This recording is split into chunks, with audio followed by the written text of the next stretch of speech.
we're going to be working with Gomukhasana or cow face pose. Another hip release, another powerful hip release, but hopefully I'm going to show you some use with props and some variations that you feel like you can get into this posture safely and effectively. So I'm here with Kathy, and she's going to come into a modest tabletop position. Gomukhasana is a great hip posture or hip stretch. She's actually going to face forward, face you guys. And so I would definitely say this is not a hip pose to come out right out of the gates with, but definitely after you've done some work and the hips have had some movement, this can be a really rich stretch to do at the end of class or maybe in the middle of class to give people a chance to kind of catch their breath, but at the same time create space. It's one of my favorite hip releases, and hopefully it will become one of yours as well. So from a tabletop position, on the exhalation, step the left leg forward and cross it tightly over the right leg. So Kathy's going to literally do the same leg that I tell her. I'm so used to mirror image.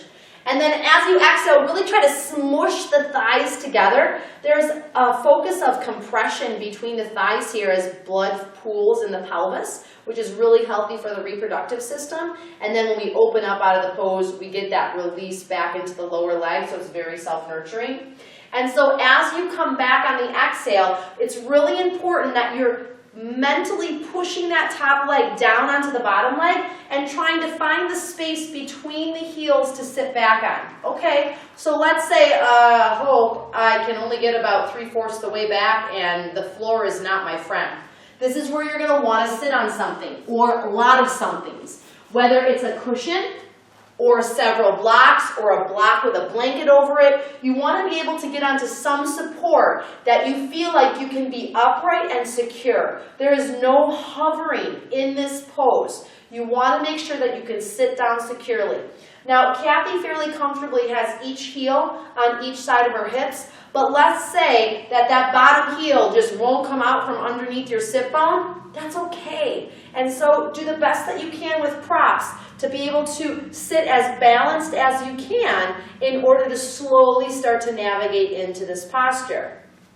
Now, some traditions say that as you move into this posture, you're going to keep pulling the heels tighter in towards the glutes, and other traditions say that you want to continue to move the heels out away from the hips. I say, do what feels right for you. And I know that that's a cliche comment, but really I want you to make sure that you're honoring your knees and honoring your hips and honoring your body in this pose always. As a teacher, what am I looking at when I'm looking at students to really kind of recognize, do they need assistance? Do they need some props? Do they need some help? Well, right off the bat, I'm looking at where their knees are. So do they have a huge exaggerated amount of space between the knees or between the knees and the floor? So if I come down and just kind of quickly get into cow face next to Kathy, so their knees are up and their spine is rounded, kind of like that bound angle, they need to get their hips higher up onto something. Or a lot of times the bottom knee will sit nicely, but the top leg will kind of be layered in kind of an awkward way. I usually have that come back forward again, and usually they can retuck that top leg over a little bit farther. They just didn't pull that top leg over far enough, and then resit back onto the floor, or most likely onto some sort of support. Remember, the floor is not the goal. The floor is never the goal. The goal is to create space and stretch in the outside edge of the hip. I T-band down the side of the leg, piriformis and glute, and also through the lower back. So once you're in this posture, you want to try to be as upright as you can, and with just a little bit of front core activation, you start to get a little bit more of a stretch in the groin and psoas. It's not an area that you think is really a stretch in this posture, but it's definitely present. And so if Kathy's comfortable with it, I'm actually going to have Kathy kind of spin sideways here. If you need to come out and then come back in, that's fine. And so as Kathy resituates herself in cow face, one of my favorite tweaks to this posture, or you could call it a variation, is to actually place one hand on the top knee and possibly one hand behind your spine on the floor if necessary. And you're going to posteriorly tilt the pelvis as you press gently the top hand into the knee, which is going to really direct the stretch to the groin. This is kind of like the hidden stretch that you never saw coming in a pose like cow face. Incredibly powerful, incredibly effective, but very seldom done. I would say try to hold this for at least 5 breaths. If you can do it longer, great. You'll typically notice that one side is definitely tighter than the other. Now, we don't need to go from 0 to 60. I would say modest force or modest pressure. You have to be able to breathe through whatever it is that you decide to do in that variation. So once you've released from that, most people want some sort of a nurturing release. So Kathy could easily exhale, start to fold forward. Keeping as much length in her spine as she can, she wants to stay connected to whatever she sits on. And I see it a lot. I give the option for fold forward and everybody just comes launching forward and their hips come way off the cushion. So you want to stay connected to whatever it is that you're sitting on. Less is more. The focus on that forward kind of fold is lengthen your spine, and at the same time you're actively pushing your hips down into the mat. So you're feeling an increase of stretch through the outside gates of the hips from the sacrum all the way through the outer leg line. I want to encourage to remind you that you may feel stretch through the outsides of the knees. You have to start to feel in your body and differentiate between what is knee pain, like caution, caution, and what is actually a stretch going on. Because remember, we have muscles that are attaching in the hip all the way to the outside of the knee. We also have a muscle called the sartorius that comes from the inside of the groin to the outside of the knee, and the inside of the knee to the outside of the hip. So we have all these muscles crisscrossing around our lower body that really create kind of a stirrups or holsters for our lower legs in order to stay put and stay in place. So we're accessing all of that right now. And so Kathy, while rested forward, she could easily move her torso over to the right, kind of like she was drawing a rainbow, and really reaching with the outside arm as she tries to stay pinned through the top hip. She could stay there for a couple of breaths.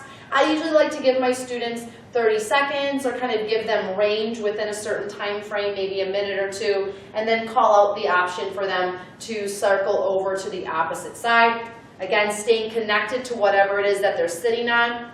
It's almost like your shirt is really tightly tucked in, and as you reach to the opposite side, you're trying to untuck your shirt, which now you're getting into that quadratus laborium, that lower back area, which for many is super tight and locked up, usually because we do a lot of sitting or we just don't do a lot of rotation as much as maybe we should be, and that lower back becomes very short and very tight.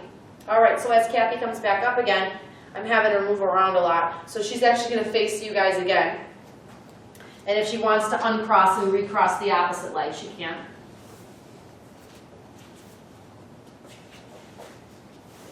And so now she's facing you again. And so one of my other favorite upright variations, inhale, arms open out to T. And on the exhalation, drop your right hand to the floor and side bend to the right.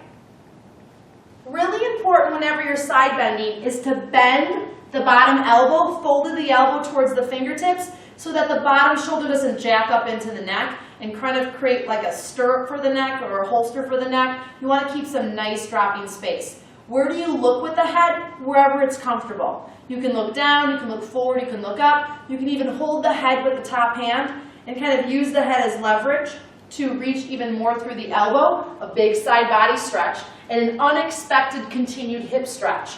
And then inhaling, coming back up, arms come to T. And then exhaling, doing the same thing to the opposite side. I would say at least 5 breaths. If it's a tighter side and this is your own personal practice, I'd encourage you to do the tighter side twice as long as you're doing that more open side or more pliable side.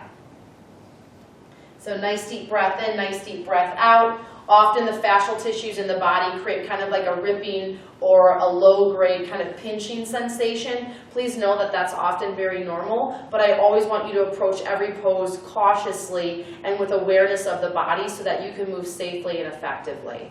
If you happen to notice that you feel a lot of tweaking or a lot of pinching on the knee in a pose like this, if Kathy comes forward back into that cross-legged tabletop where she started with, right here, perfect.